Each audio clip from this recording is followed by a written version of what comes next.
Hello there, ladies and gentlemen, and welcome to Geeks Who Like Sports, episode number 55. As always, I'm Ray Carcillo in beautiful Los Angeles, California, joined as always by my best friend in the entire world over on the East Coast in Philadelphia, Pennsylvania, Lee Elias. Lee, how are you doing today, my friend?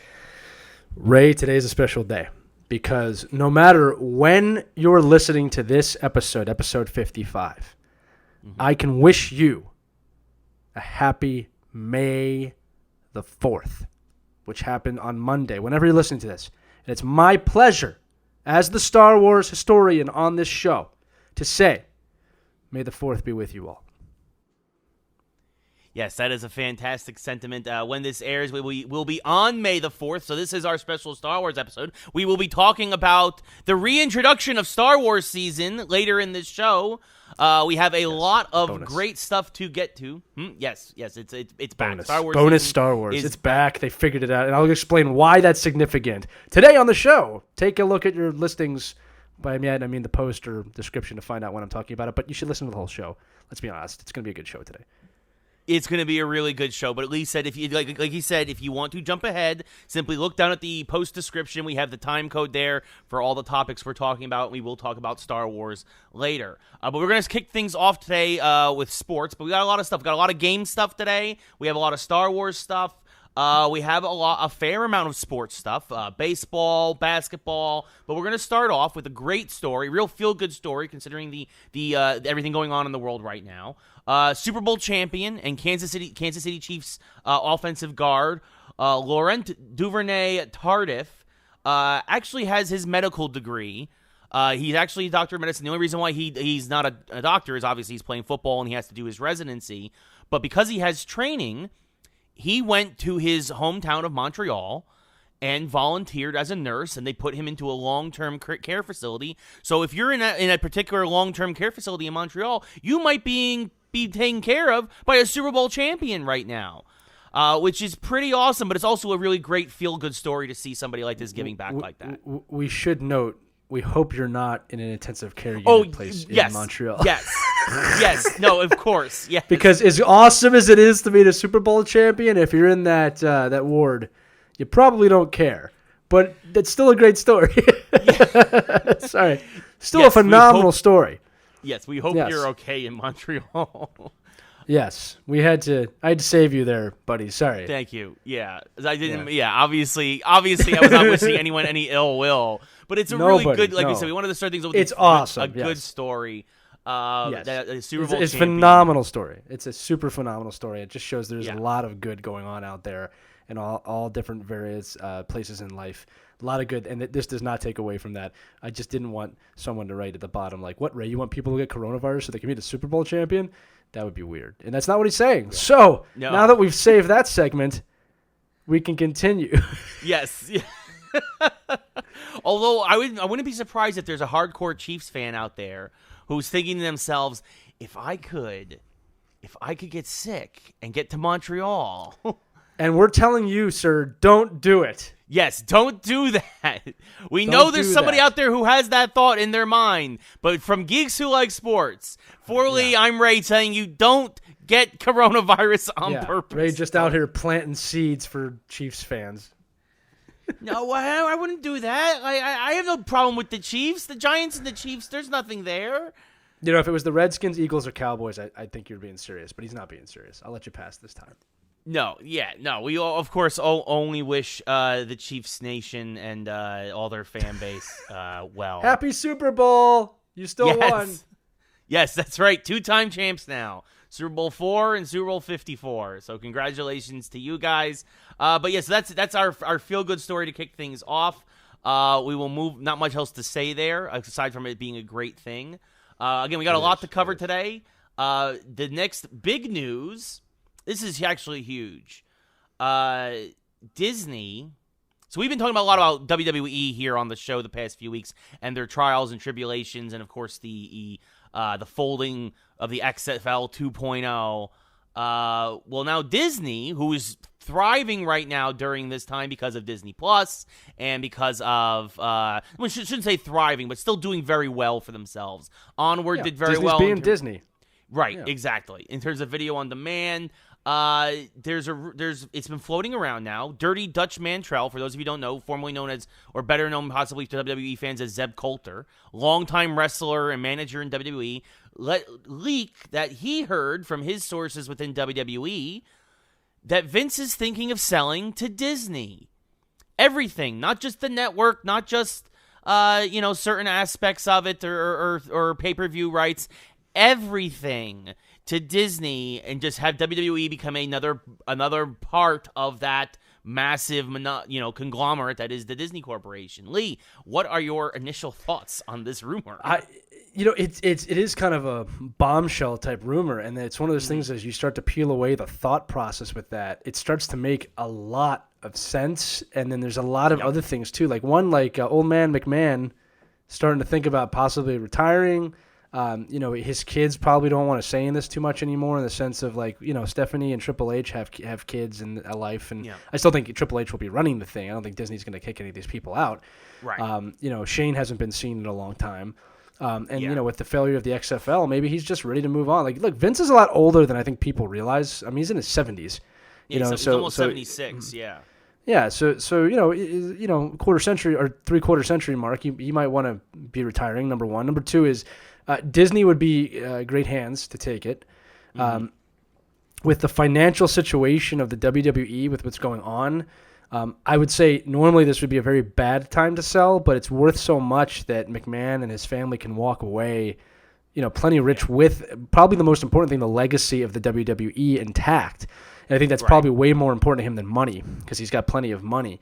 Not to mention, it's what WWE will need to kind of pivot out of the hole that they've kind of been in for the last 6 months. And with AEW coming on strong, along with some other things, this is something that, Disney is the master storyteller. Not to mention they have ESPN, they have Fox. There's a family of networks here that work perfectly into it. Ray and I were talking about this a few days ago. Another thing too is a lot of people, we mentioned this, but how are they going to do that with the Attitude Era type stuff? The Attitude Era was a really short time period in WWE, WWF history. Yeah, it was only 6 if you go years. back, it seems like it was longer, because I think a lot of us grew up in that time phrase, at least the people that listen to this show. But the truth is that professional wrestling was very Disney-ish for a long time, but for most of its history. In fact, we were just watching old 80s over-the-top Hulk Hogan highlights. It's totally made for Disney. It's family fun. It's family entertainment back then. And I remember growing up with the what was those little not teddy bears, but like the stuffed animal versions of them. We used to love the Sockums exactly. You just beat them up, and and the action figures and the video games. I mean, it's a property that Disney could probably take on and do really, really well. Not to mention make it profitable again. And like I said, it's a good time for Disney to make the investment for a variety of reasons that I'm not going to go into. But I'd be okay with this. I think that again, when you look at the McMahons and Triple H, and I mean this with no insult at all, it's just it might be time to move on. It might be time for some fresh blood to get in there, and to fix it, because that's one of these moves that, like, again, will change the road enough that will give them new run rate, give them something fresh, and that you can kind of come back to the Monday Night Wars if you want, with a whole new phase. But yeah, Ray, I want to know what you think, because again, it is a bombshell, and it's like just Disney's next step to taking over the world. I mean, can you imagine, like, the lights go down and it's a squared circle and all you hear is, ha ha! Hi, everybody, it's me, Mickey Mouse, and I'm here to talk to you about professional wrestling. Who wants to see a suplex? Oh, no, a tombstone pile driver. Hey, Daisy, what do you want, Donald? I could do a whole show. I'm not going to. Sorry. So then Charlotte Flair would be a Disney princess, basically. Well, so would Stephanie McMahon under those well, actually, Stephanie McMahon would she would be the true Disney princess. She would be the princess. Yeah. I don't know what her song would be. But yeah, I'm not gonna do that right now. Actually, that'll be the thing, is that all the women's division would be called the Disney Princess division. That'll be the one change. Can you imagine? It's time to play the game. What game we playing today, Triple H? H is for happy. There's a lot we could do. There's a lot that you could do with this, but I'm sure actually, because they've already said if this does happen, it would go, like you mentioned, under the ESPN or Fox brand. Of course. They've already But said it'd be on Disney Plus, though. It would be on Disney Plus for me to watch. Well, all the pay-per-views. All the pay-per-views will be on Disney Plus. Yeah. Like, so, could you imagine next to Star Wars, you have Hell in a Cell, and then you have like 101 Dalmatians and Money in the Bank, and Well, think about the movies we'd get back, like Suburban Commando, starring Hulk Hogan. Mr. Nanny. You didn't see him. Mr. Nanny starring Hulk Hogan. Suburban Commando, another just mid-90s pizza and Coke night movie for a 10-year-old. Yes. Yeah, no, exactly. That was Hogan. You remember obviously The Rock has perfected it, but Hogan was the first to really try to become like a movie star on the heels of his wrestling fame. Yeah, it just didn't work. Thunderlips, man. Yeah. He tied Rocky Balboa. I mean, when you talk about the fictional fighter universe, it's pretty amazing. Yeah.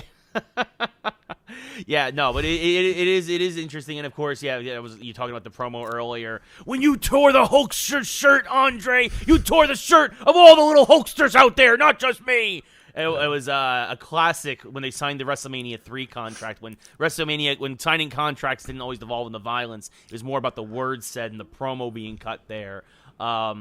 But I think this is actually, like you said, it makes a lot of sense. WWE's had some real tough losses. The XFL they lost money on WrestleMania this year. They obviously the video every game's week been put on hiatus. Yeah, just, every week they're losing money. Every day they're losing money right now. It's devastating. Right. I mean, that's why you saw the huge amount of layoffs or furloughs a few weeks ago. Like, this is the time where if they were going to sell, this would be the time to do it. And also, a lot of interest from Fox and ESPN, which, of course, are owned by Disney. Because, I mean, Fox's ratings, since SmackDown moved to Fox, it is their highest-rated show on Friday nights in forever, they've said. So this is a big deal for them. This is something that they realized they could really turn on. And especially right now. Now, I have no idea what's going to happen with the USA contract, which, of course, obviously USA is NBC, Comcast, Universal. But I'm sure once that contract is up, that means Monday Night Raw would probably move to Fox or to ESPN. And you look around and like a time right now, if they could make that contract end early for some reason, ESPN would kill to have Monday Night Raw on right now. I mean, they're already showing all the old WrestleManias as is just because they're desperate for content. It makes sense. It makes a lot of sense. And like I said, it's one of those things, I just don't know how quickly they could do it and how quickly they could implement things. But it's not something I'd be against. And I said, I'm rooting for the WWE. That's something that could give it the shot in the arm that it needs. And look, maybe McMahon has other aspirations that we don't know about too. I mean, I said he wants to retire, but who knows? Yeah, I mean, and he's always been more inclined to the family-friendly. He's always seen himself more as like a Barnum and Bailey, like a P.T. Barnum, right? Like come see the circus, come see this. Like it's like a family-friendly kind of show. It's why you had Doink the Clown and Isaac Yankem, and you had all these you had Junkyard Dog and Hacksaw Jim Duggan and all these other guys for like Mr. Perfect who were they had their characters, they were faces and heels, but they were still pretty clean cut for the most part, right? I mean, the message in the 90s was like, don't do drugs and don't hate America. I mean, that's pretty yeah, say your prayers and eat your vitamins, right? Like that was WWE way back in the day. I think that Vince has always wanted to get back to that point. I think that he knew he needed to have the Attitude Era in order to beat WCW. But that's why, again, it was only a 6-year period of WWE history, because as soon as WCW was done, he immediately started going back to the family-friendly thing. You had Ruthless Aggression and all that, but that really was more watered-down Attitude Era, and then you got back to where it got more to the modern era, which is where where things are, and it's been more family-friendly and equality of the sexes and all the stuff that really, well, that last one should have happened many, many years ago, but, they finally, this is where he's always wanted to be, and to be under the Disney umbrella, it's only going to enforce that even more. So, but it also, what'll be interesting is it'll give people two very clean-cut choices. Is are you going to go for a more Attitude Era wrestling show, which is AEW, or are you going to go for the more family-friendly WWE, which will obviously have the reach and all the TV stations? It would make more money. You always make more when you go family-friendly if you can. You know what I mean? Yes. Just because parents don't want their kids watching the Attitude stuff. My parents didn't want me watching the Attitude Era, but I did. Oh yeah, no, me too. My mom would come in, and I'd be bouncing on the bed like I was giving a stone cold stunner, and she's like, "Stop jumping up and down." I remember getting yelled at. So when DX was super popular, and their call phrase was "suck it," and I remember I was doing that outside one time, and a mom, not my mom, but another mom, was screaming at me like, "Don't you tell him that!" And she to her credit, and I'm a parent now, she had no idea what I was doing. She just saw me saying "suck it" and crossing my arms over my groin. Yeah. So I was like, all right. Now looking back, and I was like, okay, I can kind of see why she was a little upset about that. But as a kid, I didn't understand. I was like, I'm just doing what these guys do on TV. It's a very popular thing. How do you not know about this? How do you, 50-year-old mother, not know about the Attitude Era and DX versus the Nation of Domination? It's like all these kids who do the dab now and do like all the TikTok dances and stuff, right? It's just that for us back then as kids, it was telling people to suck it and crossing our crossing our arms across our. Oh, you didn't know? Your ass better call somebody.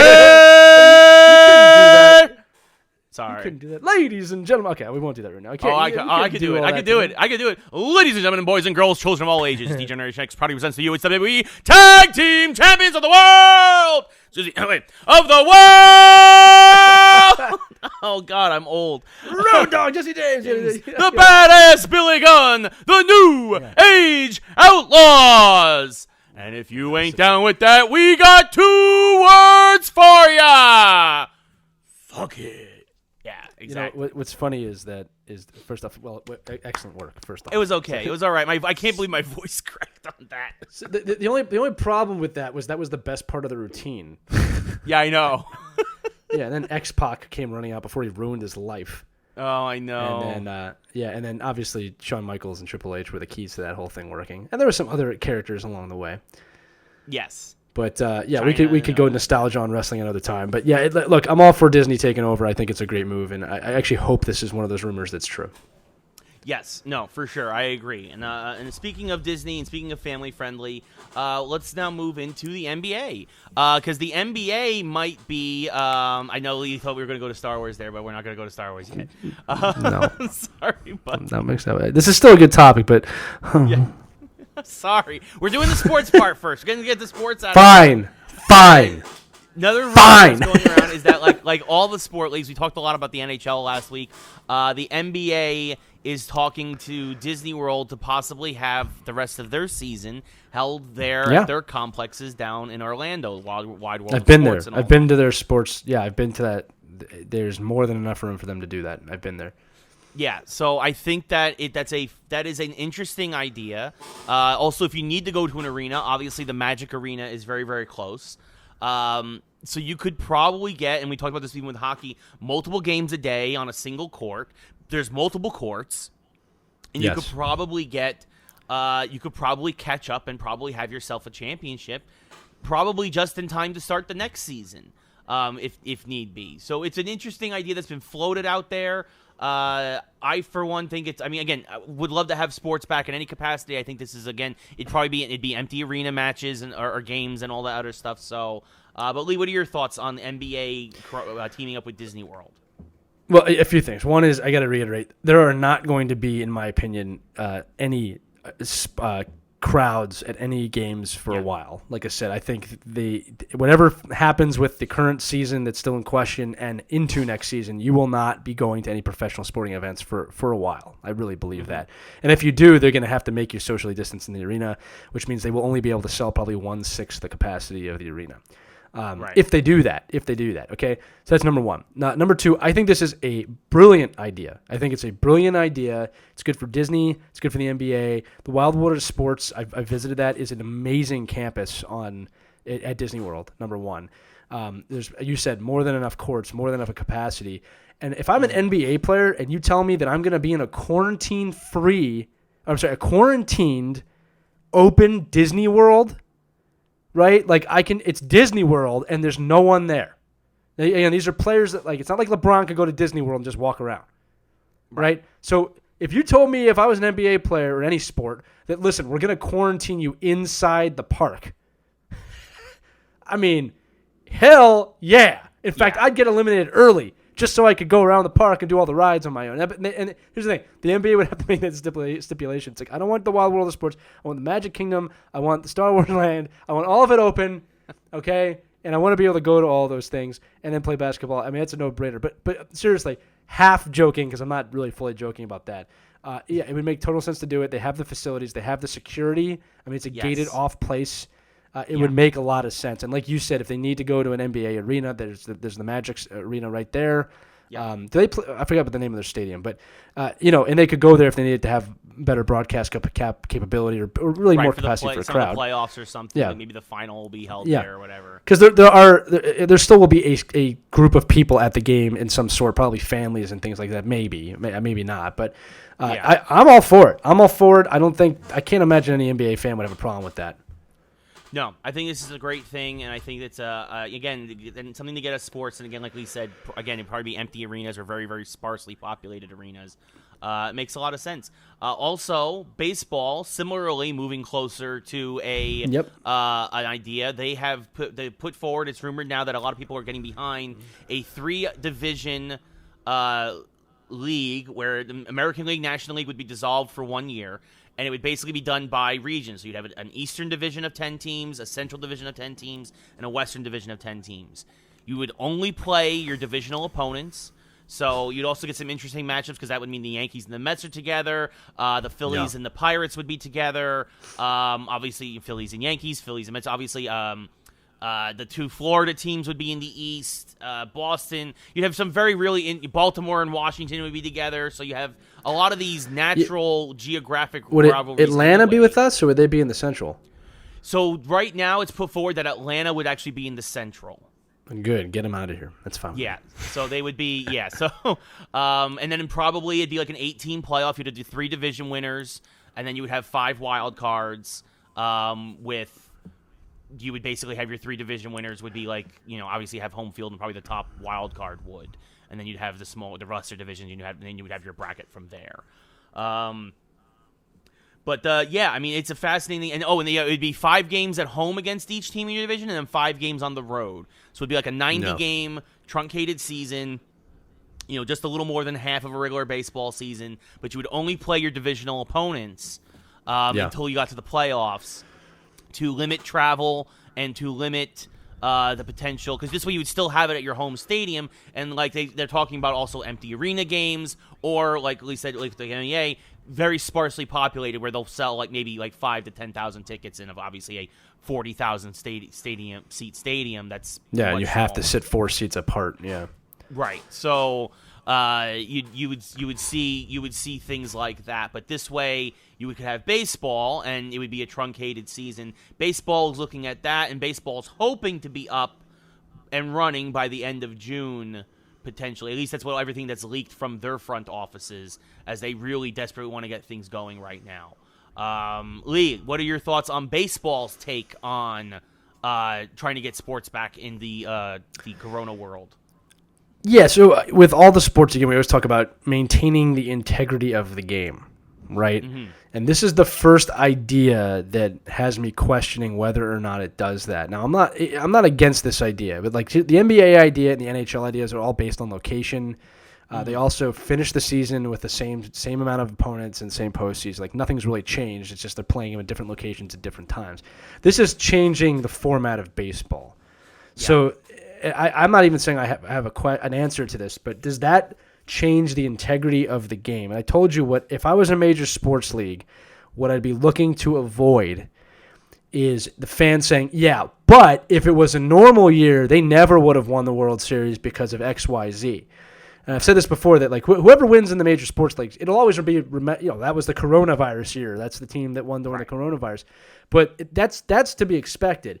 What you don't want is what I just said, is like, well, if the Yankees and Phillies weren't in the same division, then that would not have happened, right? So I think look, people are going to say that no matter what if they walk through with this. And it comes down to two things now, and this is how I look at it. I look at it from a business point of view, and then I look at it from a fan point of view, which is the whole kind of purpose of what I do with this show. From a business point of view, if you're not bringing fans in, can you make money doing this? That's number one. Obviously, broadcast rights and advertising plays into it. So, and I have no idea what the financials are on an MLB season when it comes to that stuff. But if you can't sell tickets, are you operating at a loss? And here's the thing: MLB might be willing to do that, especially with no minor leagues playing and stuff like that. They might be willing to do that just because it's the right thing to do for the fans. And the second half of it is, as a fan of baseball, and again, this is a loaded question today when we're recording this. It might be different in 6 months, but it's, do I need sports? Do I want sports and baseball so bad that I'd be willing to take anything they threw at me? The answer today from everyone is yes, please give me baseball. And I get that. I totally get that. But it's one of those things like, if you're going to say that now, you can't go back when your team is knocked out because they had a rough season for whatever reason and say, well, if this wasn't the coronavirus year, like, you're going to have to accept your fate. And like I said, I like it. I like the change. I'm not against change. I think this entire time period for all the sporting events and sports leagues, this is your chance to try something and screw it up, and everyone's going to forgive you. Yes. All right? Because at the end of the day, even if someone is saying that if they didn't have this division, it would. At the end of the day, everyone's going to say, well, look, they tried something in a really bad time period in a situation. We'll let this one slide. Right. So, like I said, the new divisional lineup could be interesting. It could bring new fans in. The location thing is not going to be great, but that's where I go. And like I said, I go back and forth on this. I try and fast forward in my head, like what happens in October when the NHL Stanley Cup final is going on. Yeah. And the NBA finals are going on, and baseball's trying to start, or the World Series is going. Like, what are we going to do if every sport, and then all of a sudden football shows up? Our heads are going to explode. Yeah, we'll be inundated with sports. It'll just be sports. Like the 4 TVs in my office. Yeah. My wife and kids, Lee, unlock the door. Shut up! I'm watching the Super World Cup, you jerks! And then kickoffs at 9. Don't bother Super World Cup. Who's winning? The Kansas City Flyer Devils. Rays. The Kansas City Flyer Devil Rays. Oh, man. What's that? It's the Laker Kraken. Yes. Leave me alone.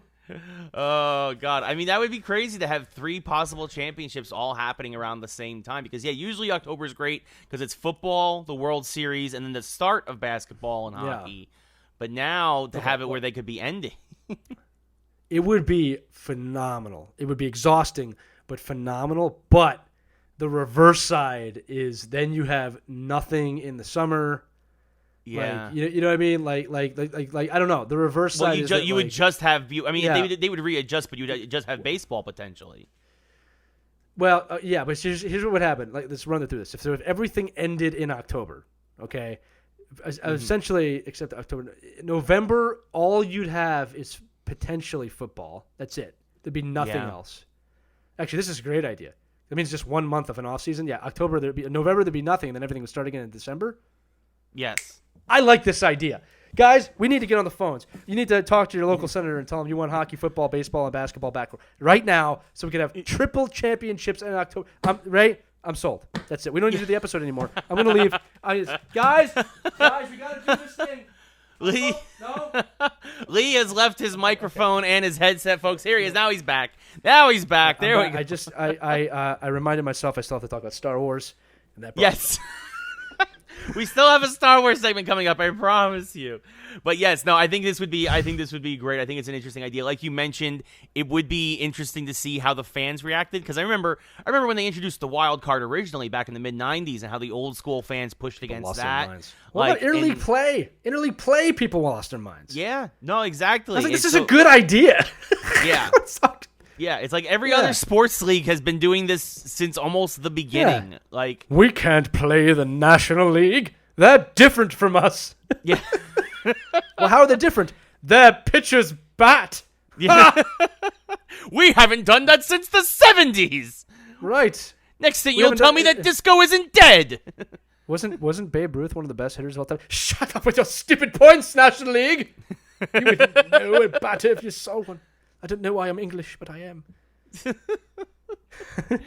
I don't know why. Welcome to some old timey baseball. We're gonna have ourselves with the pitcher hits all the time. So we should. Hey, American League, what's up, National League? Do you have a batter? No.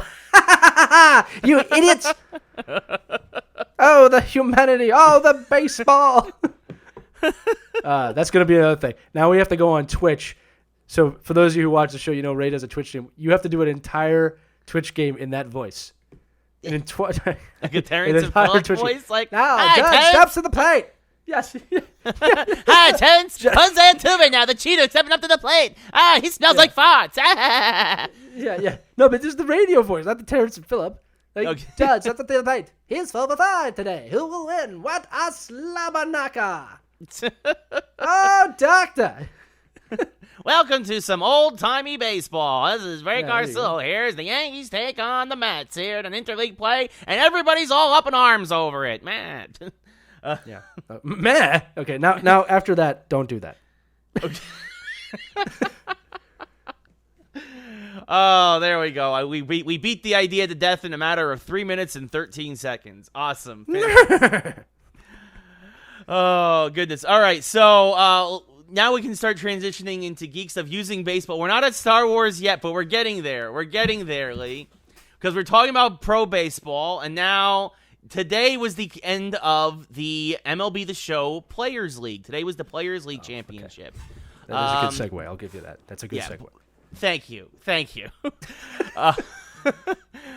Blake Snell of the Tampa Bay Rays ended up winning the championship over Lucas Giolito of the Chicago White Sox, a couple of starting pitchers there. The Rays swept the White Sox in the Players League Championship. And this was actually fascinating. You had a lot of Snell ran away with the league. He went 24-5 in the regular season.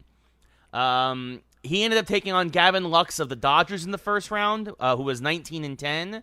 And he, again, just ran away with it. Quick shout-outs. I really gave it to Tommy Canely a couple weeks ago when our buddy Jason Finelli was on, reliever for the Yankees. He actually ended up turning around. He started 0-5, but then finished 18-6 and only missed the playoffs by one game. Amir Garrett, who actually was the front runner at the beginning of the year, along with Snell, actually fell apart and finished 17-12. He missed the playoffs by 2 games. Wow. And Boston's Eduardo Rodriguez should never play video games again. He was 2-27. Wow. He's probably happy he won one. Yeah, that not a good record. 2-27. Did he rage quit or say a bad word? No. Because if he did that, yeah, well, then it was a win. It's a win. It's still a win, even though the Red Sox were in last place, which for the whole rest of the league probably feels that's a win as well. Yeah. I've noticed that NASCAR hasn't done any other, or auto racing hasn't done any other gaming events since the first two. NASCAR's been oddly quiet now during the quarantine. Make it go away. Yeah. It was a real bad look for a couple weeks there for NASCAR. Yes. But this was a great. But they paved the way. They're trailblazers. Yes. Way to go, guys. Hey, first one through the wall gets bloodied. Yeah. Especially if you're driving a car with a racist. Yeah. You earned that. But this was this was a lot of fun. This was actually fun to watch. Good for all the players who participated, and of course who did well. Some guys actually got really into the stream. Bo Bichette started wearing a Vlad Guerrero Jr. sweatshirt after because obviously they're teammates. After Guerrero hit a walk-off home run for him to get into the playoffs. Joey Gallo, who was also one of the front runners early on, who lost I think like 4 of his last 6, even admitted being like, I didn't play my best ball towards the end of the regular season, so he slipped to the 2 seed, and he's like, I kind of mailed it in. I thought I was gonna walk. I couldn't, because he was actually the first person to clinch a playoff berth, but he kind of fell apart there for Snell to get the 1 seed. And also Dwight Smith Jr. of the Orioles, who was the 5 seed, who took the worst team statistically in the game to the playoffs. Again, the Yankees didn't get into playoffs. The Red Sox didn't get into playoffs. The Orioles, the worst team on paper with an overall of 69, got into the playoffs with Dwight Smith Jr., showing you that sometimes it's just how you play the game. So, hey, listen, Ray, it just shows you on any given game console, anything can happen. Oh, goodness gracious. Yeah, but so that was a lot of fun, and it was good to see that they did a good job with it. here's another thing we should talk about because it was awesome. In the NHL, Wayne Gretzky played Alex Ovechkin in NHL 20. And it was actually, if you guys haven't seen this, you should check out this clip. But Gretzky's beating Ovechkin, and Ovechkin ties it up with like 1 second left in the third. And he goes full Ovechkin. He goes nuts in his house and is like jumping up and down, screaming. I mean, like just like he does on the ice. Like this guy's a competitor. And then, Wayne Gretzky's just like, oh, man. Oh, no. Right? Then Gretzky beats OV in overtime. So Gretzky won because, of course, he did. Yes. Right? And Ovechkin's like devastated, like absolutely devastated. He just lost to the greatest player in the NHL history. And, Wayne being the great Canadian that he is, he has the Order of Canada and everything. Very great. And he's like, he used to say Wayne things like, we got to play another one? I'm too tired. Ovi, are you tired? Ovi's like, ah! And he's just like, I'm too tired. You know what I'm saying, Ovi? It was just a really funny dynamic. But like all the sports leagues that are doing this, it's great. It's great that they're finding a way to pass the time. And like I think we said this on the same episode with Jason that look, there's a time for it. It's right now. It's going to get old real quick if they keep doing these things.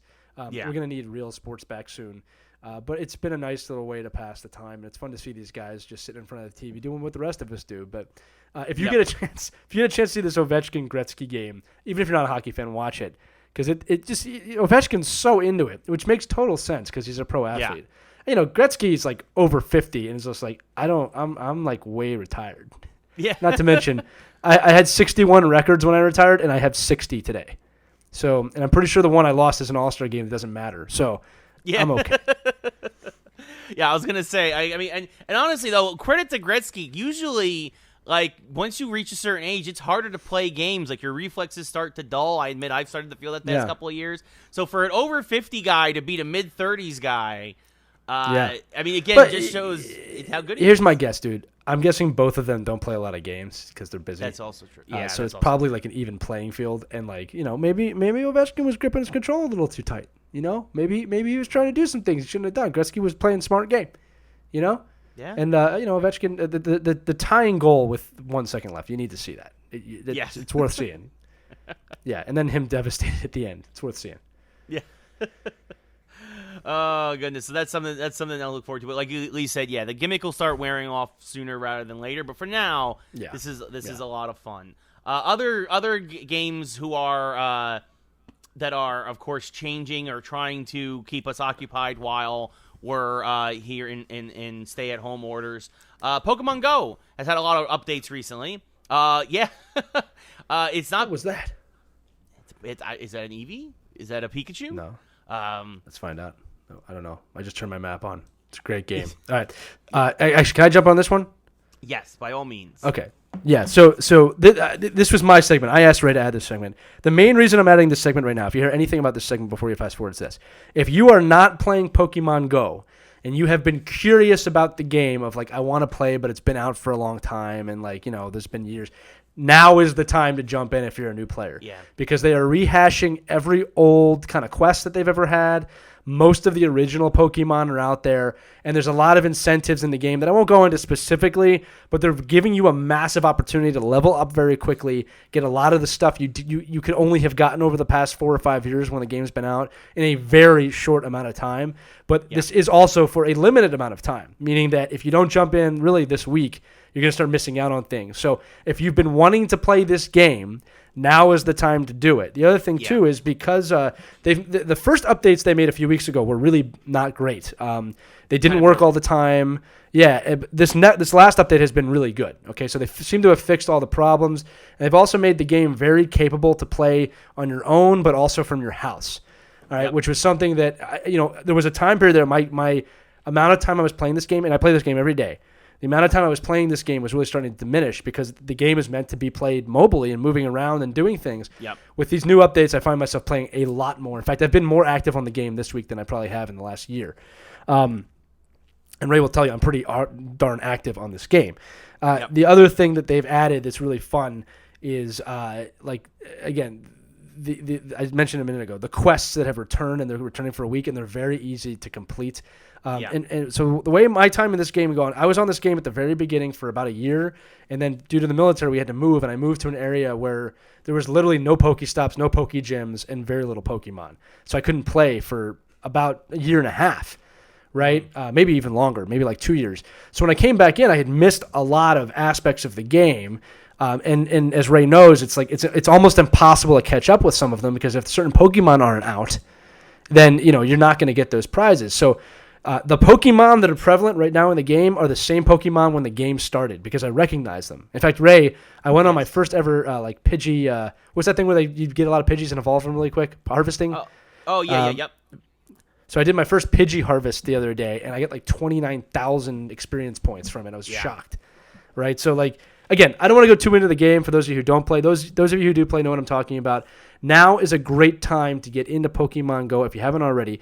I also wanted to use this time and take over the segment because the Philadelphia Safari Zone is next weekend, and Ray is supposed to fly out here to Philadelphia to do that with me, and I got an email that it's still on, just not at the location. So, Ray, the question looms, are you going to be an irresponsible piece of friend and fly over here with a mask, stay in quarantine for 2 weeks so we can play this stupid video game? No, I'm going to stay here in LA, and I'm going to do the Safari Zone from LA. You broke my heart here, Ray. Okay? I thought we were friends. I already canceled the flight. No, you postponed the flight. That's what you did because you're still going to use that credit and fly over here because if you don't, I have a particular set of skills. I will look for you. I will find you, and I will fly you to Philadelphia. I want to go to Philadelphia. We're going to Philadelphia. Oh, I hate cheesesteaks. No, you don't. Okay, I love cheesesteaks. I do love cheesesteaks. Yeah, I'm not actually. If I had the time and the money and there wasn't a stay-at-home order, I mean, I had the time and the money before the quarantine. You have everything but the stay-at-home order. Yeah. And I heard California might lift that order, Ray. No, that's not going to happen. What's the worst that could happen? Don't answer that. I already know. No, Yeah, but not good in stuff. all honesty, a lot of great stuff going in the game. It's a great time to jump in right now if you wanted to play it, or if you haven't played it in a while. Great time to get back into it because I have a feeling when I'm done with this, I'm going to be pretty caught up in terms of filling out my Pokédex with non-legendary Pokemon. Yeah, no, this is a great chance. Like Lee said, they are doing a celebration of the first 4 generations they released into the game. It's 1 generation a week in May. We're on the first generation right now. You have a couple more days for that. And then next week is the 2nd generation, the 3rd generation, 4th generation. It's a great chance to get both regular and legendary Pokemon that you might not be able to get originally because I know... Lee, I know you're looking at that Mewtwo there at the end of this Yes. quest line that will finally fill a hole in your Pokedex. So Yes. yeah, so that's a big deal. I mean, but also there's been also a lot of really good high level first generation Pokemon. We were talking to our friend Caitlin, or at least I was talking to Caitlin earlier. She's got a perfect Kabutops now because of this event. So like that's she's happy, and these are the kinds of Pokemon that typically more rare, especially rarer now that we're in Generation 6 of the game, but it's especially rare to find such good level Pokemon. So, great time to jump into it. If you're looking for something else to play while you're at home, I also just need to briefly mention that I have been playing nonstop the past several days Streets of Rage 4. Which is a sequel to, of course, the infamous arcade Streets of Rage series. It's the first game they put out in years. It's cel-shaded. It's very much like if you played Double Dragon Neon about like 10 years ago. It's very much a love letter to Streets of Rage while still, it pays homage to everything that came before it while continuing the story in a fun and inventive way. And it's a great beat-em-up. It's beautifully done. The music is amazing. I actually might download the soundtrack for $10 because it's just that good. As the kids say, it's just full of slappers and bangers. Like, I mean, it's just absolutely tremendous. I think that's kind of what they say. Well, now I have to buy it, Ray. Is it on Nintendo? It is on Nintendo Switch. Yes, I have it. I've got a Nintendo. I'm looking it up right now. Yeah, it's only $25. It's only $25, which is pretty standard for a downloadable title now. But yeah, I have it on Xbox. It's on all systems. If you love old school beat 'em ups, it's also got both local and online co-op, and a versus mode. So actually, Lee, this is actually something great that you could, if you have enough. Lee, if you have enough controllers, the whole family could play Streets of Rage 4. Well, we do. We've got 4. I'm looking it up right now. Then there you go. And I love the original game too. Yeah. So I mean, this is a great thing. So I just want to do a quick shout out to .emu, the guys behind it, and a lot of yeah, Streets of Rage 4. It's absolutely phenomenal. I couldn't get enough of it. I am a huge fan of the originals. I'm a huge fan of beat 'em ups in general, and this is probably one of the best beat 'em ups I've played in. Honestly, probably since Double Dragon Neon, and I loved that one. That was 10 years ago. Let me put it this way. I'm going to get this, and I'll tell you why. I was very close. And when I mean very close, like I had it in my cart to buying a stand-up arcade machine of it was either going to be one of three games. I was going to get X-Men, the old arcade X-Men. Nice. The old arcade Simpsons, right? Or the old arcade Marvel game, which was like everybody. Yeah. Marvel vs. Capcom, or right. just no, it wasn't the fighter. There was like a Marvel game where you fight everybody and stuff like that too. I can't. Oh, the Marvel name. superheroes game. I know what you. Yeah. Yeah. I think that might have been what it was called. I was very close to buying one of those for my house. All right, and then I just didn't. And I'm kind of glad now because that would be gluttonous during a quarantine. I mean, it would be entertaining, but it would be gluttonous. I actually almost did something very similar. There was an old Spider-Man arcade game from the early '90s that I found out here in LA for about $2,800, and I was very much like, I just got my tax return. I could absolutely blow the whole thing on this. And I called Lee, actually. I said, Lee, convince me not to. You did call me. To blow my whole tax return. I said you don't need that. Not for that price. Because like here's the deal. Like the arcade machines I was looking at were only like a few $100. See that? Yeah. Right. That's like 2,800. Like you need to. I mean, that's a lot of money to pay to become less productive. Yeah, that's very fair, and I think that's what Lee told me, and I was kind of like, "That's a good call. I should not do this." Yeah. And of course, it was the right decision. It was the responsible decision. I bought it the next day, which he doesn't know. I mean, it's right next to me in my office right now, but it's not true. It's a lie. I'm sorry. I shouldn't have lied just then. Yeah, that's not funny, Lee. That wasn't funny. That wasn't funny. I'm an agent of chaos. Speaking of chaos, have you heard about all the leaks? No, sorry, we're not at Star Wars yet. This is great as Lee puts on his blue blocker blade shades. They look fantastic, by the way. The Last of Us 2, which is one of the most anticipated games of the year, was supposed to come out in a couple of weeks. They delayed it again another month because of obviously all the issues going on with the virus, getting physical copies out to stores, things like that. But so as I understand the story, and some of this is still rumor and speculation, but what we definitely know for sure is that most of the game's cinematics, including the ending, was leaked online and on YouTube. It immediately went to Reddit and immediately started to spread like wildfire. People had to put blocks on their Twitter so they wouldn't see it. But the story behind it supposedly is that somebody who worked on the game, and this is actually very common, and again, it's not everybody at Naughty Dog, it's not everybody at Sony, it just seems to be the actions of a few individual people, but somebody It was wrong. Somebody made the decision to delay the bonuses for the individuals who worked on this game because of the delay in the shipping, and this happens a lot. Naughty Dog is notorious for their crunch time, which, if you're not familiar, basically people work as much as 80 to 100 hours a week to try and get a game finished, usually in the last few months before they hit that release date.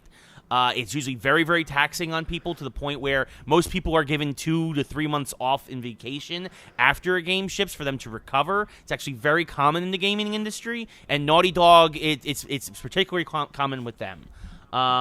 This is a fact. This isn't bashing them. This isn't criticizing them. This is just how it's done and what they do.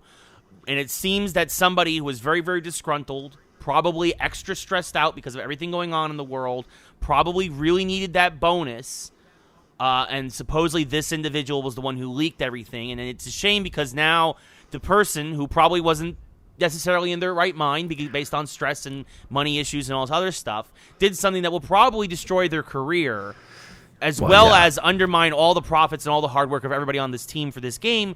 And again, two wrongs don't make a right. Naughty Dog should not have delayed the people's money, but he should not have, the individual should not have also leaked all this stuff. So it's a bad situation. It's wrong. Yeah, like it. Look, yes. All right, and now this is funny. This is a hat I don't usually put on a lot with the show, but I do a lot of consulting for businesses and team building and things like that. So everyone was wrong in this. Naughty Dog is wrong. They're not running an environment that's conducive to happy employees, and happy employees do equal good results typically. Okay. Yeah. Doesn't mean again, happy employees does not mean under or overworked. It means people satisfied with the work that they're doing. Okay, like I know right now during the quarantine, my companies have been working way more than 40 hours a week to keep things going. Okay, but we're all pretty happy. Okay, we're exhausted, but we're happy. And it's because of the team environment that we have. Adversely, employees typically do not have a great understanding, and this is not so much their fault, but they do not have a great understanding of the business side of a business, meaning profits and revenues and ROI and gross profit and net profit and timing and everything. So Naughty Dog made a business decision that they had to make with disgruntled employees, and it was just a matter of time. One of them popped, right? And it was incredibly wrong. Listen, there's a lot of other ways to do this besides giving the ending out. All right, like that's wrong. That's wrong. And when the fans are blocking it so they don't see it, like you're hurting the people that want this game. I don't understand how that's. Yeah, I don't understand how that's getting back at anybody. Like you're not helping. Right? You're hurting. But that's the nature of this types of decision anyway. So, I mean, hopefully they can learn something from this. People will still buy the game. That guy will never work in gaming again. All right. My guess is that person's probably got some anger management issues they need to work on anyway. All right. Hopefully everybody learns. I mean, the real tragedy isn't if this game is ruined. It's if nobody learns the lessons from what just happened here. It's like, I can imagine game developers are very, very underappreciated. Okay. They do not ever, I mean, the heroes that they make are really the ones that get the credit, right? It's not them. And the thing is, when it comes to developers with anything, web development, game development, nobody realizes how hard their job is and that it takes time to do their job. I mean, I know every web developer I've ever worked with, and I know it's not gaming, but it's the same mentality. Every one of them is like, well, why can't you just do it now? It's just a simple change. Well, it's not a simple change. Right. And it's not a 2-second thing to do. It takes days sometimes. And, I would like to eat my dinner and be with my family. So, yeah, it's a shame. And, again, the real tragedy is that no lesson's been learned. Yeah, I mean, unfortunately, this is going to probably continue in the games industry. Crunch is still going to be a thing. Like Lee said, this guy is going to unless he makes his own thing, will never work again in games for another company. But here's the thing, Ray. Crunch is okay if everyone's believing in what you're doing. Like that's no different from a sports season. Crunch time is the playoffs. You got to do everything you can. Players don't get paid in the playoffs. I've said this. I mean, that's worse. That's a worse deal. They don't get paid unless they win. And it's crunch time. You got to do everything, sacrifice your body to win. But they're all bought into the same mission, right? And they'll do it for that. If there's no mission, it's just I'm just your slave labor. Yeah, I can see why people would be mad. Yeah, no. So nobody wins with this scenario. It's very sad that it happened, but we had to talk about it. And now The Last of Us will be out in June. So, for the last time. Yeah, hopefully this is the last delay. Yeah. Let me guess. Zombies show up. You've got to run away from the zombies and survive the zombies. Yeah. If only there was another game like that. No, I'm sure. Last of Us is actually a very good game, and it's going to be a good show on HBO at some point too. Yes, that's right. It's also going to be a TV show, for sure, which we will talk about more, I'm sure, when that gets closer to release. But speaking of things that are getting closer to release, this is going to be a very busy week for games. We're not at Star Wars yet. We're still on video game. Lee has gotten disgruntled. Lee is ready to. Lee, are you disgruntled? Are you gonna leak something now? As Lee is petting his Darth Vader. I find your lack of faith to be disturbing. Yes, he has a Darth Vader statue, which I gave him, by the way. I've had this for years. Yes. Yes, I'm very happy with this. I believe. Yes, we were in. I think we were just out of college when I think I got that for him. But anyway, I'm very happy with this to this day. Yes, it is him standing on the planet of Mustafar. Yeah. So I was. That was one of the things I saw, and I was just like, oh, Lee has to have this, and I do. Yep. And so now. Yeah, now he does. But yeah, so speaking of things that are coming out at some point, very busy week for games. Two things. Xbox is going to be showing off a lot more of the Xbox sex this Thursday, May 7th at 8 I really tried not to laugh that time. I really tried. That's not a joke. I like to think that it's partially my delivery that helps with the joke. I'm just not expecting it. I'm just not expecting it. I told myself before the episode, don't laugh when he says Xbox sex. And then I did it again. But so they're going to be doing a big reveal of a lot of the games that are coming for the system. Also, a lot of gameplay reveals. One of the gameplay reveals is for a game that was just announced this past week, which I am super excited for. Assassin's Creed Valhalla. We are going to Norse mythology, back to the Dark Ages, late 9th century.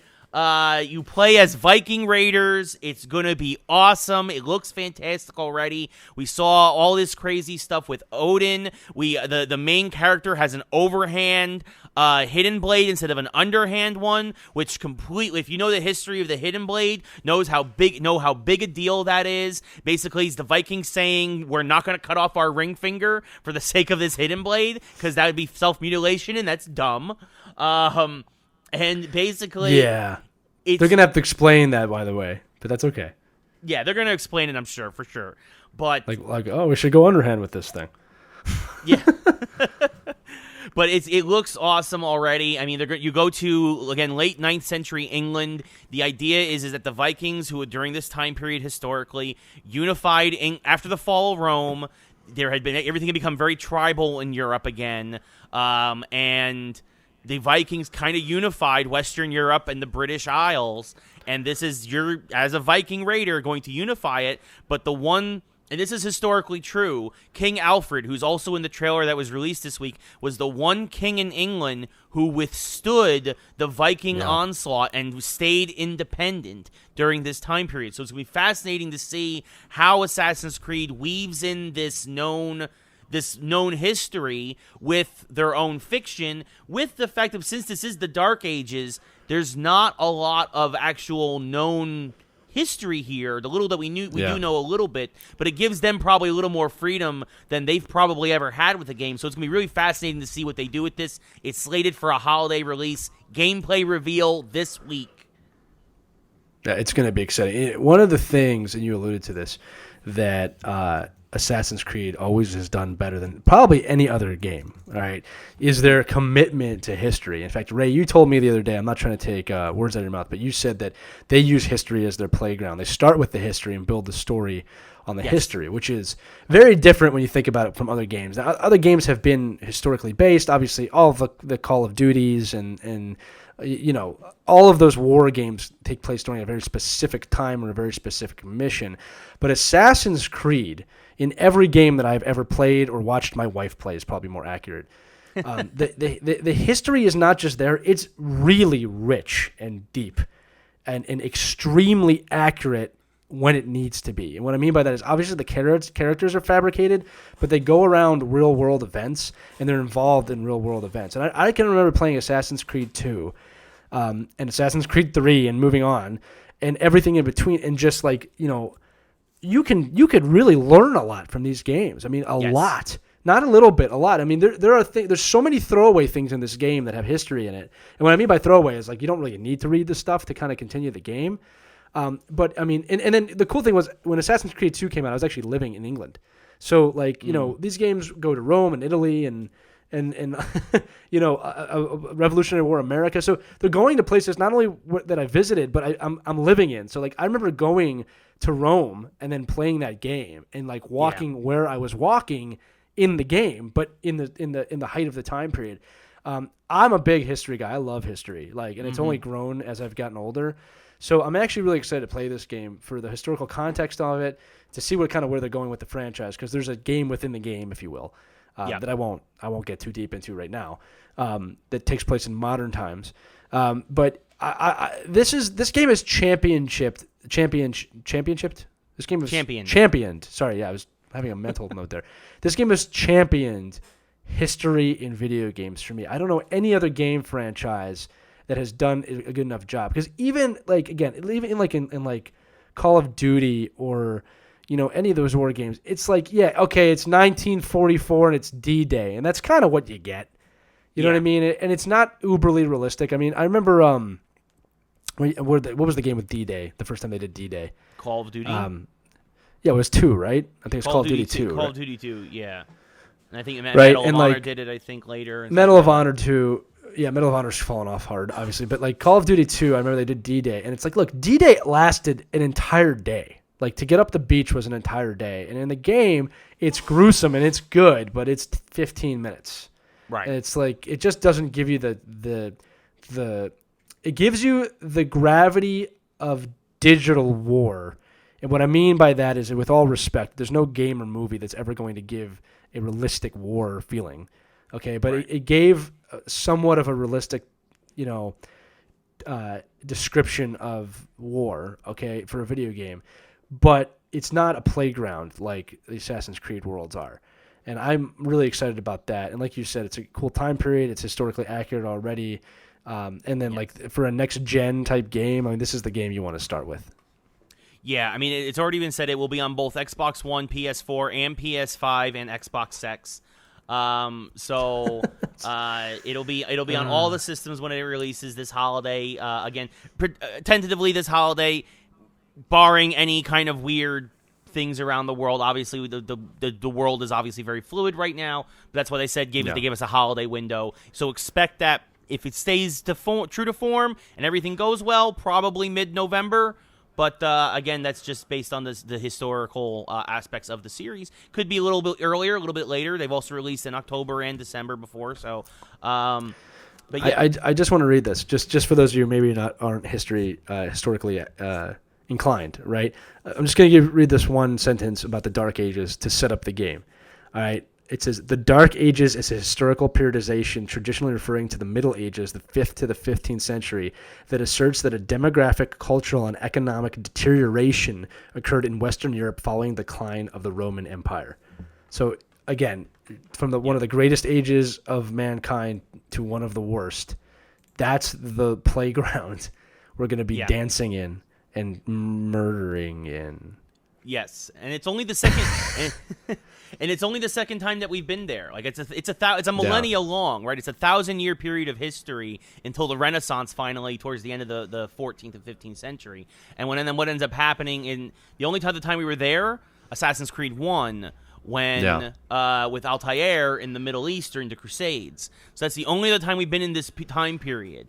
And that's a long time ago. Yeah, and that's it's very long ago, and I was also several hundred years after when this game takes place. Just to give you an idea of how wide of stretch that time period is in history, is that by the time this takes place and the time the first Assassin's Creed takes place, England has already rose as a power and is now going on crusades in the first game, whereas England is still broken up and fragmented and tribal at this point. So it just shows you how wide and how massive history, as Lee mentioned, that I mentioned, history is their playground. So it is going to be fun. It's super exciting. I cannot wait to see what they do next. And speaking of seeing game, no, we're almost there. We're almost there. Speaking of games, speaking of what games are coming next, I want to briefly mention Jeff Keighley just announced what he's calling Summer Game Fest. Keighley, of course, for many years did the VGAs for Spike TV, and then, of course, did his own Game Awards the past several years. It's a big event in December for video games and video game celebrations. Without E3, Gamescom, Comic-Con, and a lot of the events that we typically have a lot of game-centric announcements around, Keighley is going to be spearheading, instead of having these tentpole events in June, July, and August, a steady trickle of information throughout the summer for gamers, so that we're getting something constantly while we're at home, stuff to get us hyped and anticipated, probably stuff that's coming later this year, including Cyberpunk 2020, obviously probably stuff about Assassin's Creed Valhalla, probably about all this kinds of stuff coming, plus new stuff on the horizon for next year. I'm personally smart. And I think it's a great idea, and of course, good on Jeff for again finding a way to try and bring gamers together and to really shine a light on what has really become. I'm not lying here. Really, the number one in entertainment industry, especially when if you look at just the bottom line in terms of dollars and cents. Oh, it is right now. It is right now for sure. I mean, Yes. here's the thing: is it was an opportunity. Someone needed to unify everything, and it's almost too obvious. But I'm glad to see someone stepped up. Yes, no, for sure, and honestly, glad to see someone stepped up and not surprised that it's Jeff. Okay, so I can't think. I thought I have a better transition for another topic. But I just do the other topic. Go ahead. It's fine. I'll let it happen. I was gonna say. So speaking of, I can't let you not have a good transition. I'll put it that way, and then maybe I'll transition out of this somehow. Maybe we'll see. Speaking of the other entertainment industries, the other big news that came out this week was AMC versus Universal. So Universal basically AMC theaters. Sorry, AMC theaters. We yes, need to not the channel that. or anything. Yeah. Yes. Universal basically said they said Trolls World Tour, Trolls 2 did fantastically better than the first movie did in theaters on video on demand. Of course, obviously, context here. Everybody's at home. Everybody who has kids needs like things to watch and things to do. But they said from a financial standpoint, this did a lot better, and they're going to really look at sometime maybe putting stuff directly to VOD plus in the theaters in the future because of how much money that this made for them, and this is something that we've talked about on the show for a lot, that the future is going to be digital, and that unless the theaters adapt and find a way to draw people back to them, it's going to be harder. They're going to that audience is slowly going to shrink and shrink, much like video stores did with Netflix, right? The rise of Netflix and stuff. It's coming, and Universal is now basically like, we're going to start betting on digital more than the theaters, and AMC was kind of like, okay, then we don't even want your movies at all at our theaters, which is so dumb. So dumb. You know, here's the thing, is that these movie industries, these movie companies, not the theaters, they have to survive, and they're going to release movies on digital. And we spoke about this and predicted this, that as soon as someone starts releasing movies on digital, they're going to see how much more money they get. Keep in mind that the studios do not lose money when they do this like they do to the theaters.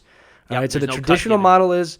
Yeah, the traditional models, you get in the theater for a month, you get your cut, and then you get second buys on digital or on CD or whatever, right? Now, that model is now broken because people aren't getting out to the theaters. The other thing, too, is that, and I got to start this, too. I love going to the movies. I don't want anybody here to think I'm against movie theaters. I'll get to that in a minute. But what they're finding is they're getting just as much profit. They have completely underestimated the digital audience. In the sense of the audience is there and we're ready. We're ready to buy things at home. We don't want to spend $50 at the movie theater unless it's a Marvel film. I'm not going to lie to you. All right? I don't go to the movies unless it's something event. Yeah, if it's a blockbuster event. There's certain movies I have to go see in the theater, okay? And don't get me wrong, Marvel movies, you want to be in the theater. I get it. I totally get it, okay? But AMC is a stupid move for multiple reasons. One, and I've been pretty adamant about this, and I've spoken about this earlier, I don't have any boo-hoo for you. For years, you have needed to make your experience of going to the theater better. For years. You have not done that. I really appreciate the reclining seats in the stadium seating. That was a great start, but that wasn't the end, right? There needs to be more incentives for me to go. I understand you don't want to lower your price, and you're going through the typical failing business of raising your prices because less people are coming in, which will always seal your doom in the end, right? Now, I think 4 episodes ago, we were talking about how some theaters were talking about showing old films, even for free, just to get people comfortable going to the theaters again. I think that's a great idea. You cannot blame studios for trying to make their money. And telling them that you don't want them here, that's just going to make more studios say, well, okay. They're not going to see it as an opportunity to get their movies. Maybe some independent films, which I'm not going to go see in the theater. So it's just a really stupid thing. And again, we'll talk again when Ray gives his thoughts about how there is another potential option here for movie theaters in the future that I think is going to happen. But I'll let Ray give his thoughts before I segue into those thoughts. Yeah, no, I completely agree that this is, and also, by the way, Regal Theaters has now joined with AMC, and all signs point to Universal calling their bluff. because they at this point, like you said, the theaters need Stupid. Universal more than the Universal needs the theater. They just showed that. Like, oh, look, we made all our money on digital. Well, we're not going to show you movies. Well, okay, we just made all our money on digital. Yeah, exactly. It's like right. all you're doing, you're cutting off your nose despite your face. If you're AMC and Regal theaters, like if this point, if you want. Like Lee said, you need to evolve, adapt, or die. And right now, for some reason, nobody you're feels choosing bad die. for you right now. Yeah, nobody feels bad. We're all like, wow, this couch is pretty comfortable, and this cost a lot less than getting popcorn at the movie theater. What are you doing, guys? What are you doing? I bought a 5-pack. I bought a 15-pack of Act 2 popcorn for like $5 at the grocery store the other day. Yeah. That's 15 bags of popcorn. That reminds me, Ray, you might want to check the expiration date on some of those bags. Just a friendly note from your neighborhood-friendly Lee man. I checked. They're good. They're still good for a few months. Okay, good. Whew, thank God. Yeah, I've been looking at all the expiration dates whenever I go to the grocery store because you got to be careful. You got to be careful now, folks. You don't know what they might be trying to put out there. So, I mean, the supply chains are broken. It's another story. Anyway, look, California dreaming. Sorry, it just popped in my head for some reason. It's fine. I'm fine. My food is good. I had some good cheese. I made cheeseburgers today. Stepped into the grocery store.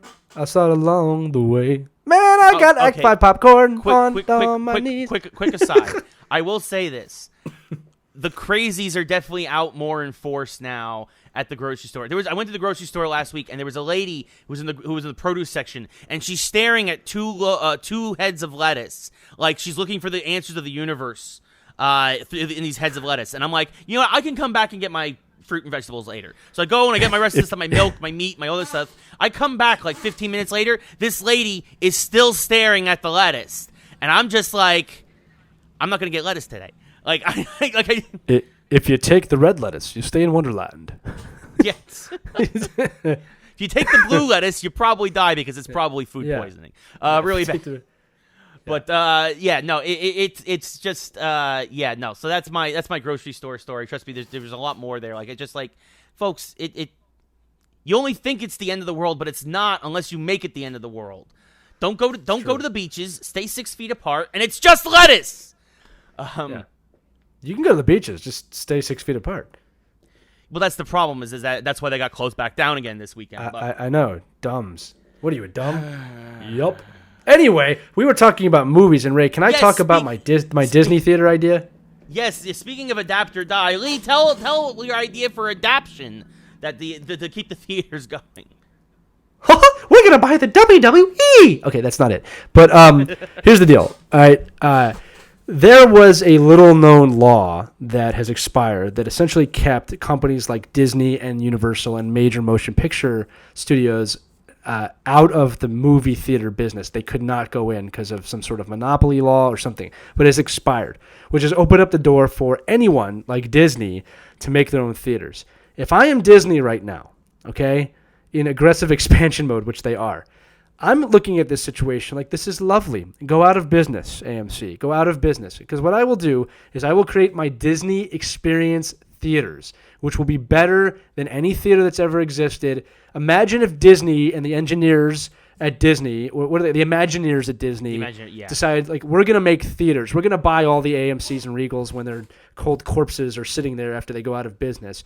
And we're going to make Disney experience theaters with shops and everything. And we're only going to show Disney properties. And it's going to be for a reduced cost. You can get the digital download for free if you come into a theater.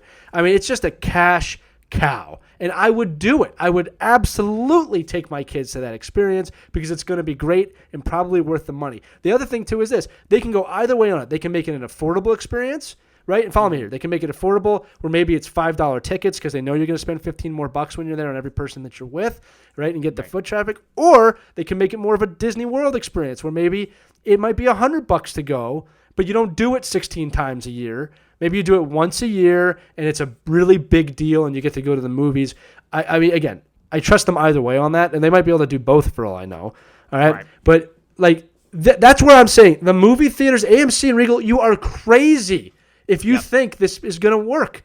Because if I'm Disney, I'm doing it. If I'm any of these theater companies, I'm doing it. And they're going to compete to have the better experience. So now you don't go to the AMC to see whatever movie. You go to the Disney theater. You go to the Universal theater. You pick one. You know what I mean? Yep. Like, and who's going to have – because when they compete, we win. Movie theaters have not competed for years. They've been panicking for years. Again, I appreciate the stadium seating, reclining seats. I really do. It's not enough. You should have had that in the 90s, to be perfectly honest with you. So I wasn't sitting on an airplane watching a movie. Okay? You know? Yep. And then again, some of them are serving food, which is also a nice little thing. It's not an experience. It's a draw out of my wallet, and I'm doing it out of loyalty to the studio, not to you. Yeah. I support Disney and Marvel, and that's why I pay my money to see those damn movies, because I'm getting my money's worth. Okay? Yeah, I don't need to spend $10 on mozzarella sticks at the movie theater. Yeah. Bad mozzarella sticks, by the way. Yes. Right?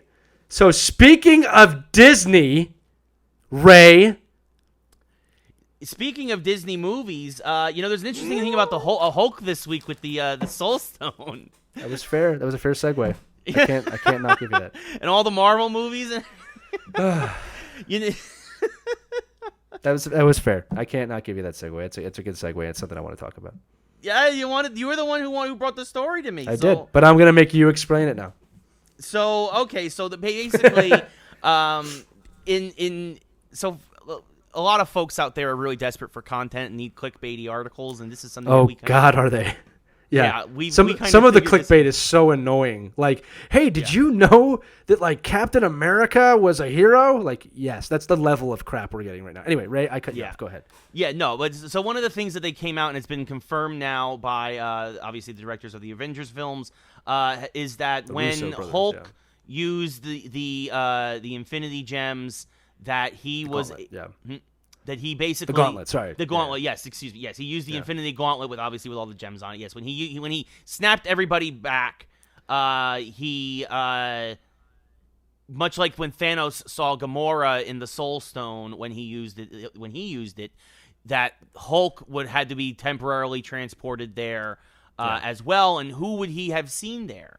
Right. Now, before you reveal that, we should also talk that Tony Stark also ended up in the Soul World. Okay, yes. It's a deleted scene. If you haven't seen this, Tony Stark, and now, by the way, totally understood why they deleted the scene. It's a really cool scene. It would not have worked with the pacing of the film. But when he snaps his finger, he ends up in the Soul World with his daughter Morgan, but probably 10 to 15 years older. Okay, right. And she's an older Morgan and essentially tells him everything's okay. And that, it's the same conversation that Thanos had with Gamora, but in a completely opposite polarization. Right, that he did what he had to do, and it cost him everything, but he saved everything to do that. Now, Ray, do you want me to explain what Hulk sees, or do you want to explain it? No, I can explain it. So I know. So I'm going to explain it because I know you can. Anyway, no, go ahead. You've been torturing me all show, man. No, go ahead. Fine. This is really cool. No, you do it. I promise. They don't even know Ant-Man. They don't like Ant-Man. Just take the damn camera. So basically, who's the person that Hulk would care about the most, and who would he see in the Soul Stone?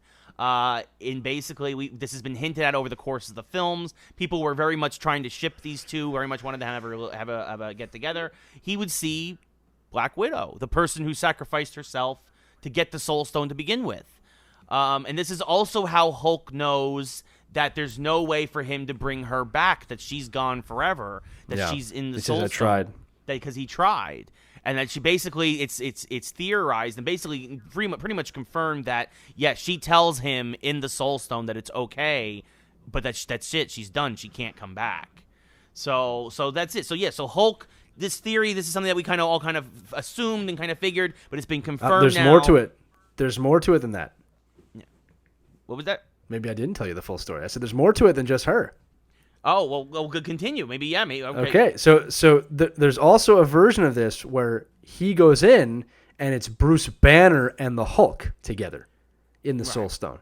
Okay. Now it might have been in the same story as Black Widow, but in this story, what happens is the Hulk is with Bruce Banner and they have to have a conversation. And this harks back to why the Hulk would not come out in Infinity War, right? Because remember, he kept saying he wouldn't come out, he won't come out. So they have to have a conversation, and the result of their conversation would essentially be Grey Hulk, right? which means, for those of you who don't know, Grey Hulk is super smart Hulk. Now, you might be saying that, oh, well, the Hulk in the film was Grey Hulk.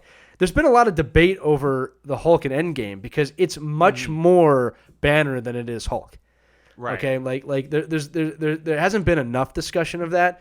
Grey Hulk is Hulk with Banner's brain. What we saw in Endgame is very much Banner with the Hulk's body. Yeah, okay? which we've also seen before in the comics, right? There's the Professor Hulk. We have seen that version before. Yes, of course.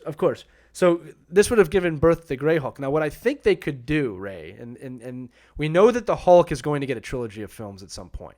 They've kind of confirmed that. Yeah. Finally. And finally we'll want to see it.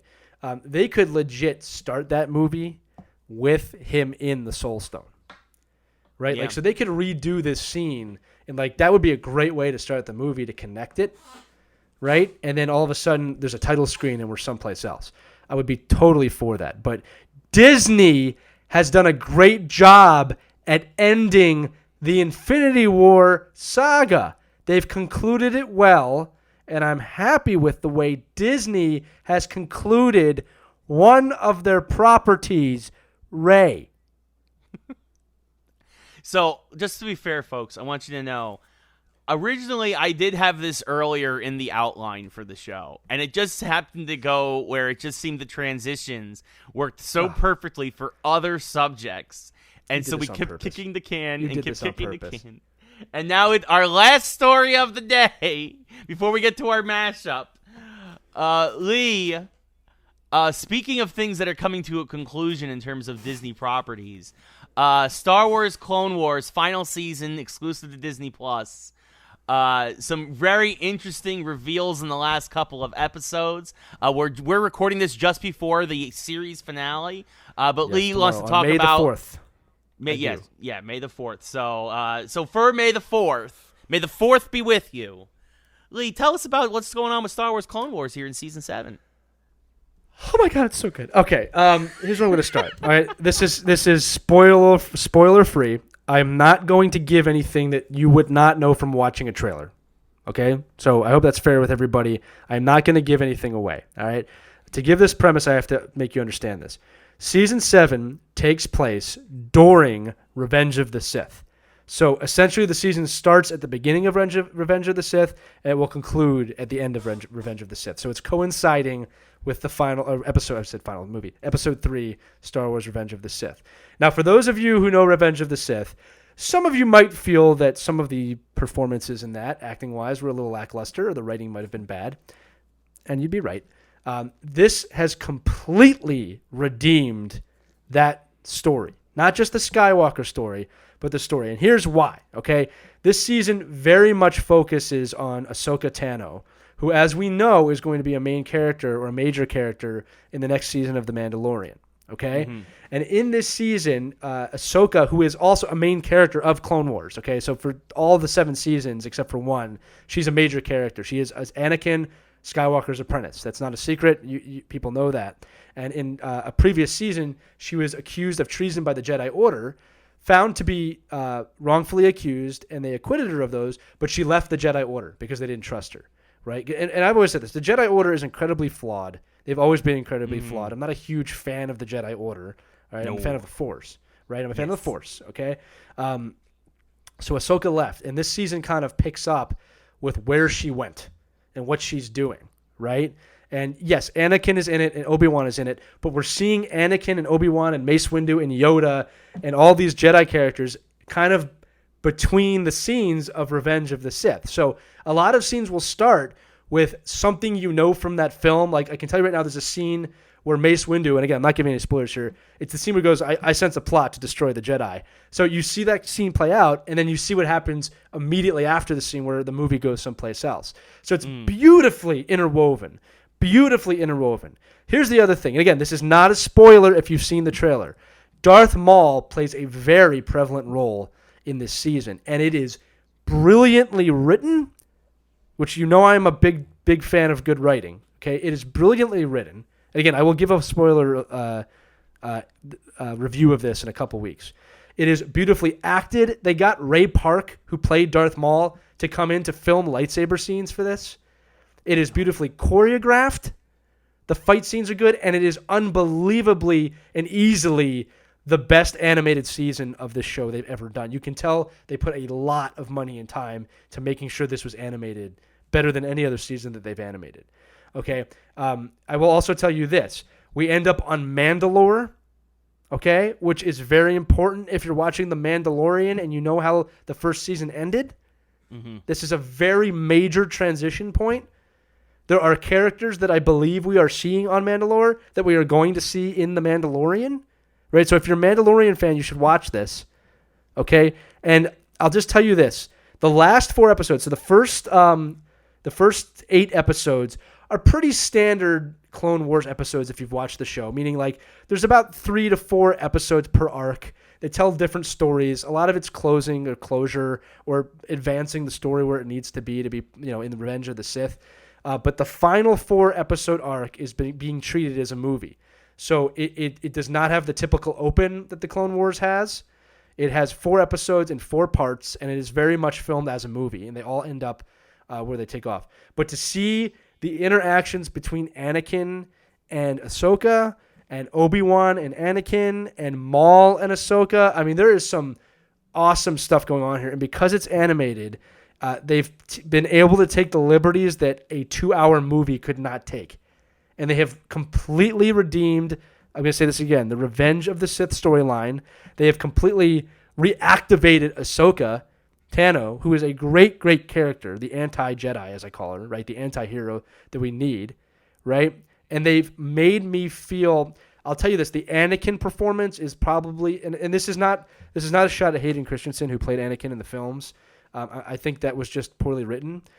They have completely re-energized who Anakin Skywalker really is. And I've always said this, the movies have never done Anakin Skywalker the credit that he deserved. Or the brotherhood between him and Obi-Wan and the conflict and him and Palpatine. The comics and the cartoons have always done a better job at that, and this is no different. So tomorrow, the day after we're recording this, by the time you hear this, it's already out. May the 4th, episode 12 of The Clone Wars. The series finale is out.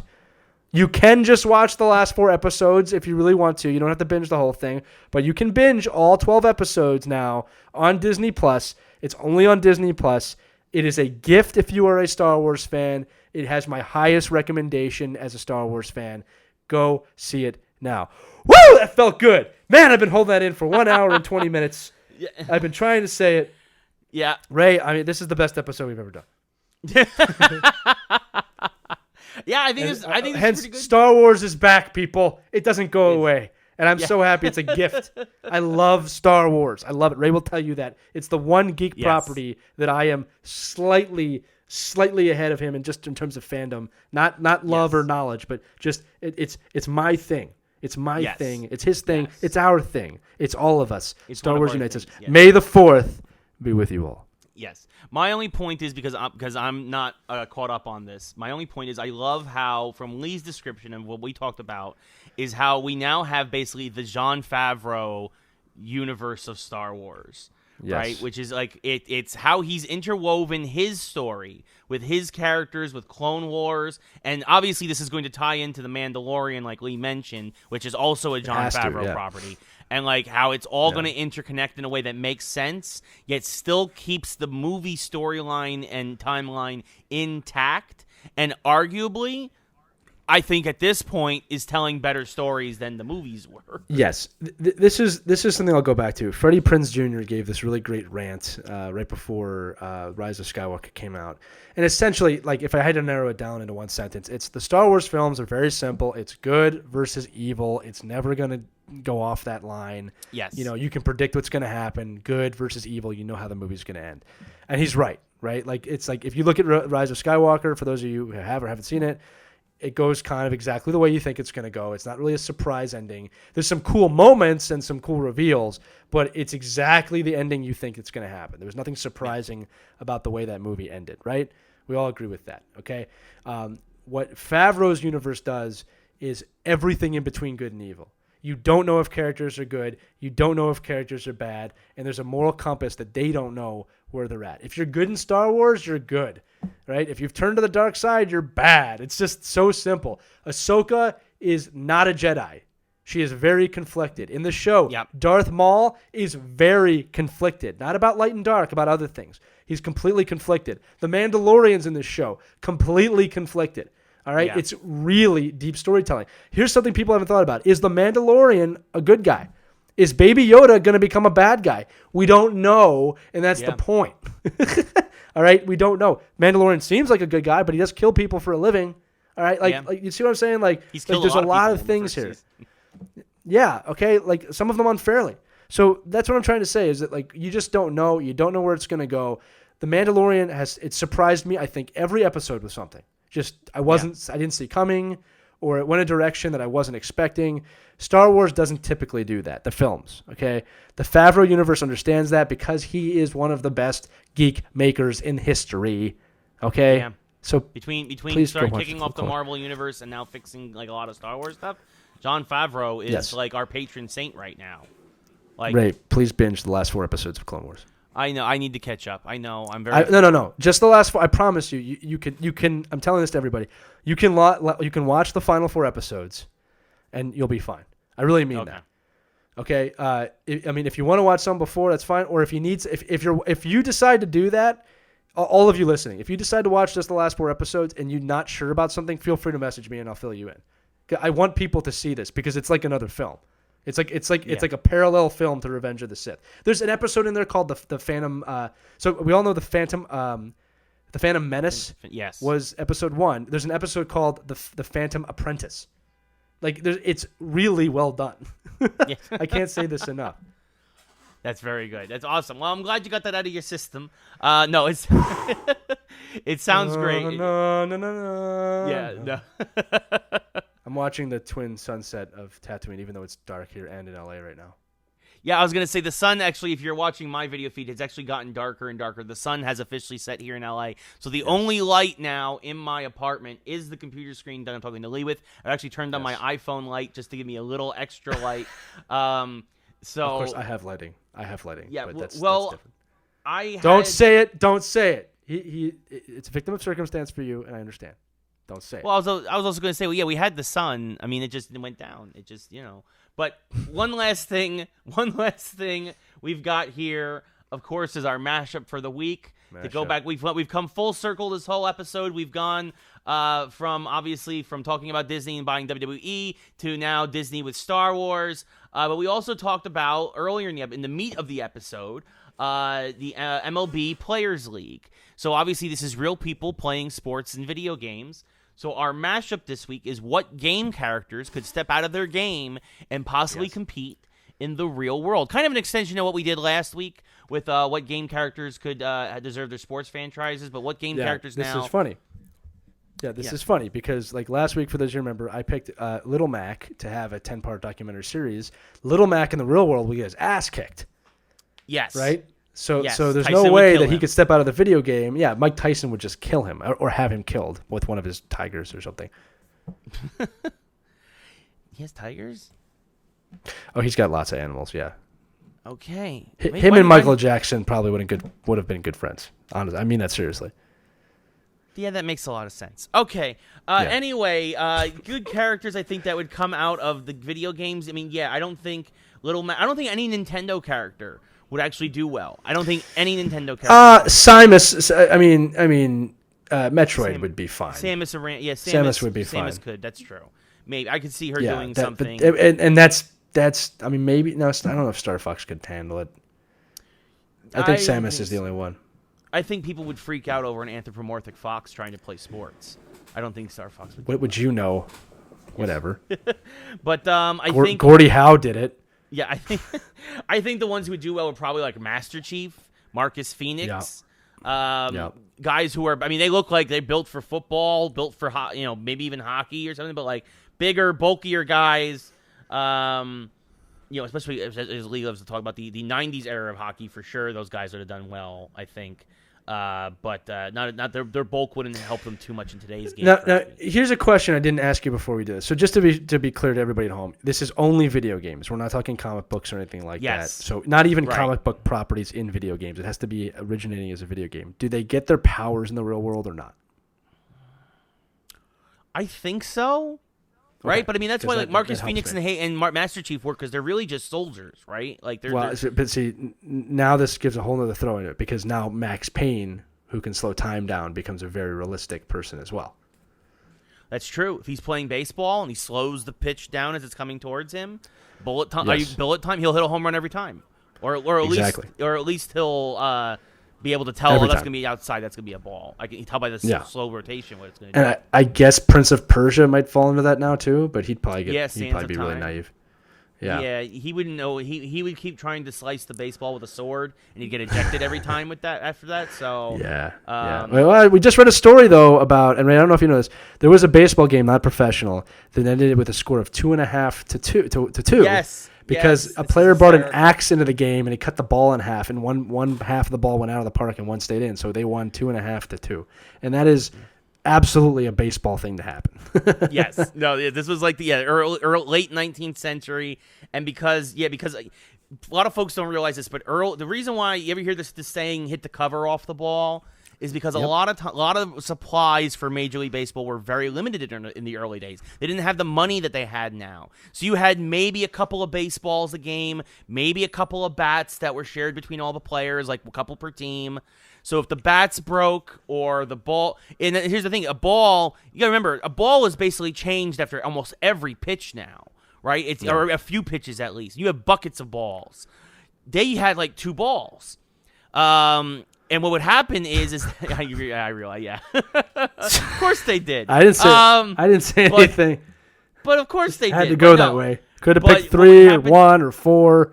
You had to pick 2.